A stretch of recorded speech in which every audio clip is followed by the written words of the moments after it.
Hello students, welcome to Rashtra Defense Academy. My name is Mrigang Bharadwaj and I am your English educator. In this session, we will discuss antonyms for NDA Second 2019. So let's start. Now first of all, we have to understand the direction.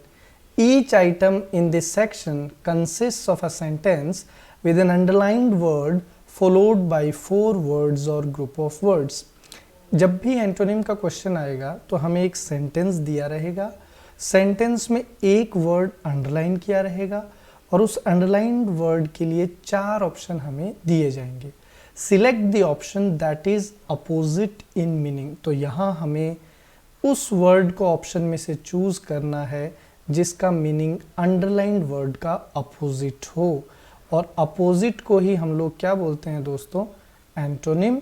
Hindi medium students ध्यान देंगे, antonym को हम लोग बोलते हैं विलोम शब्द. To the underlined word और words and mark your response in your answer sheet accordingly. और वो जो भी आप चूज कर रहे हैं ऑप्शन में से, उसी को आप अपनी आंसर शीट में मार्क कर दीजिए. तो सीखते हैं. Question number 1, His conversations are always absurd. उसकी जो बातचीत होती है, कन्वर्सेशन होता है, वो हमेशा एब्सर्ड होता है. एब्सर्ड का मतलब होता है दोस्तों बेतुका.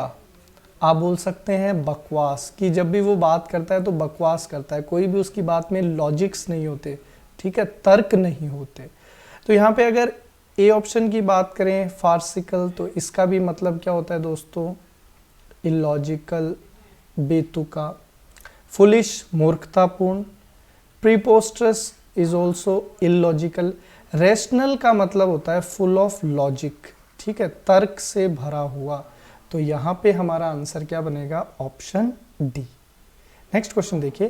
Question number 2, the politician was a dissident. जो राजनीतिज्ञ था वो एक डिसिडेंट था. डिसिडेंट का मतलब a person who has negative beliefs. एक ऐसा व्यक्ति जिसके जो विचार हों, जो विश्वास हो, वो नकारात्मकता से भरे हुए हों. तो एजिटेटर का मतलब होता है दोस्तों जो जनता को उग्र करे, एग्रेसिव बनाए, ठीक है. रेबेल का मतलब होता है विद्रोही. कन्फर्मिस्ट का मतलब होता है एक ऐसा व्यक्ति जो विचारों में पॉजिटिव है और किसी चीज़ में स्ट्रॉन्ग बिलीफ रखता है. तो यहाँ पे हमारा आंसर क्या बनेगा फ्रेंड्स? Option C. रेवोल्यूशनरी का भी मतलब क्या होता है? क्रांतिकारी. क्वेश्चन नंबर 3 देखिए. He wrote an incisive article on corruption in politics. कि उसने राजनीति में होने वाले भ्रष्टाचार पे एक इनसाइसिव आर्टिकल लिखा. तो देखो दोस्तों, इनसाइसिव का मतलब होता है accurate, precise, full of wisdom. मतलब एकदम बुद्धि से भरा, बहुत ही इंटेलिजेंट आर्टिकल लिखा हो, इस तरीके से है. तो वैग का मतलब होता है वर्थलेस, यूजलेस, बेकार. तो उपयोगी का अपोजिट है, ठीक है. तो इंसाइसिव मतलब जिसके अंदर इंफॉर्मेशन है अच्छी, जो बढ़िया है, और वैग मतलब जो वर्थलेस है, जो बेकार है. तो यहाँ पे सीधा सीधा हमारा आंसर क्या बन जाएगा दोस्तों? Option A. पेनिट्रेटिंग का मतलब होता है किसी चीज़ के अंदर जाना, ठीक है. पेनिट्रेट का मतलब होता है अंदर घुसना. ट्रेंचेंट का भी मतलब क्या होता है? जो बेकार हो, यूजलेस. प्रिसाइज का मतलब होता है कॉन्साइज, ठीक है. प्रिसाइज के लिए आप क्या बोल सकते हैं? कॉन्साइज. ब्रीफ भी आप बोल सकते हैं, दैट मीन्स संक्षिप्त. अगला क्वेश्चन देखिए. Question number 4, Rakesh is an eccentric prodigal. Rakesh जो है वो एक सन की प्रोडिगल है. प्रोडिगल का मतलब होता है दोस्तों खर्चीला, जो पैसा ज़्यादा यूज़ करे, या आप बोल सकते हैं जो पैसे को वेस्ट करे. एक्स्ट्रावेगेंट की अगर बात करें तो वो प्रोडिगल का सिनोनिम हो जाएगा दोस्तों. एक्स्ट्रावेगेंट का भी अर्थ क्या होता है? खर्चीला, जो पैसा वेस्ट करे. प्रॉफ्लिगेट का भी मतलब क्या होता है? खर्चीला. तो ये भी एक तरीके से सिनोनिम हो गया प्रोडिगल का. वेस्टफुल की अगर बात करें तो वेस्टफुल भी हम लोग उसको बोलते हैं जो पैसा बर्बाद करे. तो this is also a synonym for prodigal. Thrifty का मतलब होता है दोस्तों कंजूस, तो this is the antonym for prodigal and therefore option D is correct answer.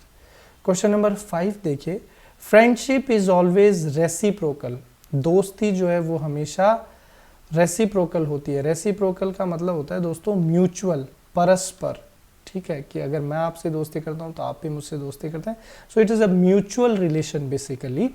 तो यहाँ पे म्यूचुअल ए ऑप्शन में आपको दे रखा है, तो this is the synonym for reciprocal. One sided का मतलब एक तरफा, तो परस्पर मतलब दोनों साइड से, और वन साइडेड मतलब एक तरफ से, तो this is the antonym for reciprocal and therefore B option is correct answer. Shared का मतलब जो दोनों में शेयर किया गया हो, बांटा गया हो, और करस्पॉन्डिंग का मतलब है रिलेटेड। क्वेश्चन नंबर 6 देखिए, the debate was highly stimulating, कि जो डिबेट था, जो वाद विवाद हुआ, वो काफ़ी ज़्यादा स्टिमुलेटिंग था। स्टिमुलेटिंग मतलब इंटरेस्टिंग था, रोचक था, ठीक है दोस्तों। अराउजिंग की अगर बात करते हैं तो वो भी किसी ऐसी चीज़ को बोला जाता है जो इंटरेस्टिंग हो, रोचक हो। इनवाइगोरेटिंग मतलब जो आपको जगा दे, that is also related to interest. Boring यानी डल, नीरस, तो this is the antonym for stimulating and therefore option C is correct answer. Stirring is also a synonym for interesting. Question number 7 की बात करते हैं, malaria is a wide spread disease. Malaria जो है वो एक वाइड स्प्रेड डिजीज है। Wide spread मतलब जो चारों तरफ फैली हुई है या एक लंबे क्षेत्र में फैली हुई। तो देखिए एंडेमिक की अगर बात की जाए तो हम लोग बिल्कुल एक ऐसी बीमारी के लिए एंडेमिक वर्ड यूज करते हैं जो एक बड़े क्षेत्र में फैली हुई हो, तो कहीं ना कहीं वाइड स्प्रेड का सिनोनिम है। परवेसिव का भी मतलब होता है कि वाइड स्प्रेड जो एक बड़े क्षेत्र तक फैली हुई हो।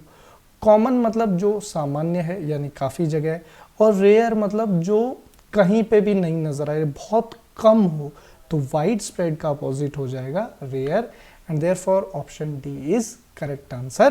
क्वेश्चन नंबर 8 देखिए दोस्तों, the bill received a vehement resistance from the opposition party in the parliament, कि जो बिल है, जो कानून है, उसको जो विरोधी दल है उससे एक वेहमेंट रेजिस्टेंस मिला पार्लियामेंट में।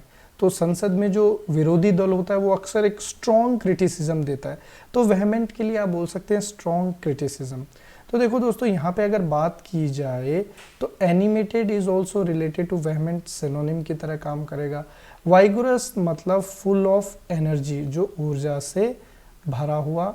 Fervent is also full of excitement, full of energy, ठीक है दोस्तों, उसको हम लोग क्या बोलते हैं, फर्वेंट। तो यहाँ पे हमारे पास वर्ड क्या है, एपैथेटिक। एपैथेटिक का मतलब होता है नॉट इंटरेस्टिंग, ठीक है, जो किसी चीज में रुचि ना ले, उदास, नीरस। So the opposite for vehement is apathetic and therefore B option is correct answer. Question number 9 देखिए दोस्तों, he has been obstinate since his childhood, वह अपने बचपन से क्या है, ऑब्स्टिनेट है। ऑब्स्टिनेट हम लोग किसको बोलते हैं दोस्तों, जिद्दी को बोलते हैं, जो जिद बहुत करता है, कहना नहीं मानता। तो स्टबर्न भी जिद्दी को बोलते हैं, सिनोनिम हो गया। बी ऑप्शन है डॉग्ड, डॉग्ड इज ऑल्सो जिद्दी, that means synonym for obstinate.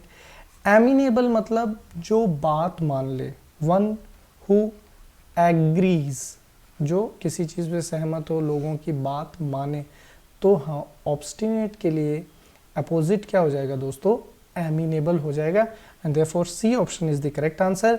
Rigid का मतलब होता है जो कठोर है, जो अपने बातों से चेंज ना हो, तो rigid is also kind of synonym for obstinate. Question number 10 देखिए, Mahatma Gandhi was one of the most prominent leaders of his time, कि महात्मा गांधी जो थे वो अपने समय के लोकप्रिय नेताओं में से एक थे। तो प्रोमिनेंट हम लोग बोल सकते हैं फेमस, और हिंदी में आप क्या बोल देंगे इसको, लोकप्रिय। ऑप्शंस की तरफ चलते हैं। रिनोन्ड का भी मतलब क्या होता है, लोकप्रिय, जिसको लोग जाने, तो ये सिनोनिम की तरह काम करेगा प्रोमिनेंट के। डिस्टिंग्विशेबल का भी मतलब क्या होता है, लोकप्रिय, जिसको लोग जाने, तो this is also synonym for prominent. Eminent का भी मतलब क्या होता है, लोकप्रिय, जिसको लोग जाने, so this is also synonym for prominent. तो हमारा आंसर क्या बन जाएगा दोस्तों, अननोन मतलब जिसको कोई जानता ना हो. So this is the antonym for prominent. Thank you so much students.